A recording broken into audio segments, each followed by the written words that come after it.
Hey, it's Billy or all over the place. I don't normally preface my videos, but it's important that I preface this one because it's probably the most vulnerable that I've ever been on an open platform. And this is a lot because I'm a pretty open person, but this is probably the most unmasked I've ever been. I typically, when I go through things, wait for it to pass until I'm open to share because there is a lot of risk factor when it comes to showing your raw bits. They say show up as you are, but it's easier said than done, especially when you do show up as not the best versions of yourself. There's almost always something on the line, and it's kind of dangerous to pretend like it's not. But I think it's important to share because I am hoping to show up as all versions of myself, not just the version that is neat and wrapped in a bow. And the first step is videos like this. So here is a reflection of what the past month has been like, and this video was the very beginning of it. So thank you for sharing space with me. Saying that to say this video will not be so neat. Hopefully I upload it and it's not just this thing that sits in drafts because it is scary to be seen. Up close. Hi. It is so easy to show up when things are good, when things feel good. This is the way my brain works.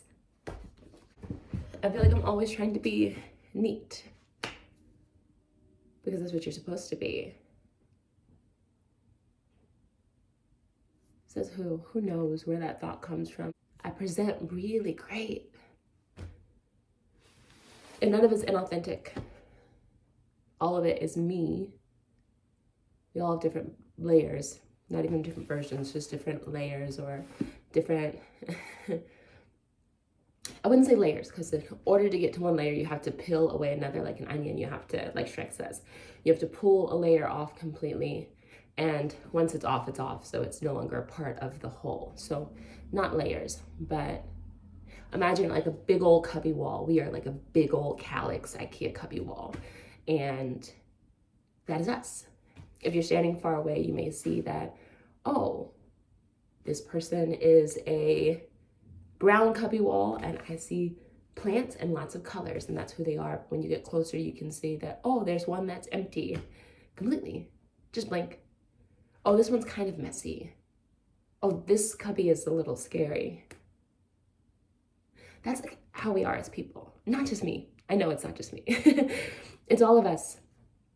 It's why it's so fun getting to know a person, because you get a chance to get closer and closer the more you get to know a person. And so when you really become close with somebody, become friends, or decide to date someone, you get to see all of their cuppies and all of the cool stuff that they've been stowing away. Sometimes if we're lucky, we even get to see the cubbies that have been collecting things since they've been kids. So, saying that to say, all of it's me. I don't put on a facade or a mask or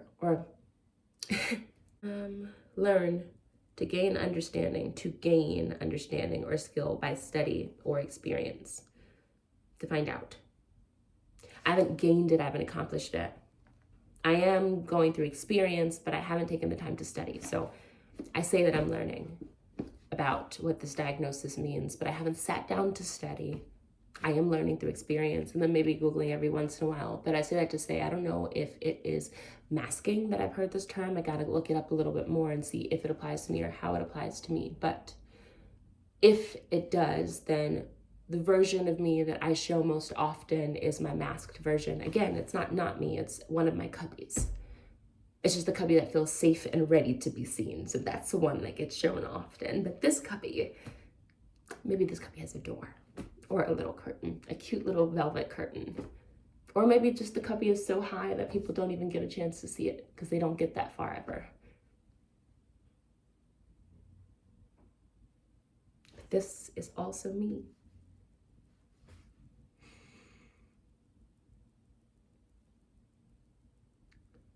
This diagnosis, this video is not also about that either. But I've heard people say, oh, they make blank their entire identity. It's not me making anything my entire identity. Things are just piecing together and making sense. And sometimes things feel hard.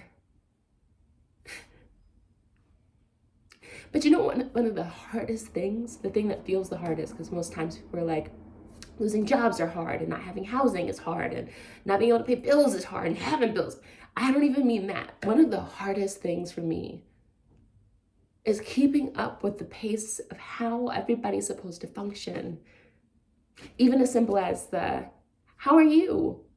Well, do you really want me to tell you now, Mr. Store Clerk? Or should I lie? But lying isn't good. That's a rule we all know. But then sometimes it's okay to lie and sometimes it's not. So is this one of those moments that it's a lie, or are you really asking me? And how am I supposed to know the difference? That's a lot for our brain to figure out.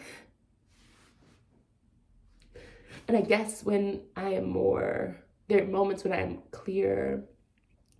There are moments reset when I am more able to keep up with those things and present the way that everybody else does. And there are some times when I'm not. And I can only really take things at face value. And those are the moments when I retreat. Because people don't always have the time to listen, and that's okay. We all have our own lives. But that's the fact. And so sometimes my silence is a reflection of the fact that I understand you have your own life and your own things going on, and you probably don't have the time to listen to everything. And I don't have the capacity to sift through and give you the Spark Notes version, because even the Spark Notes books took time to write. And when I'm in these spaces, I can either tell you everything that's in my head as it is and we decipher it together, or you let me decipher it real time and eventually I swear I'll get to the point, or you let me be silent because I don't know how to answer your question and not lie.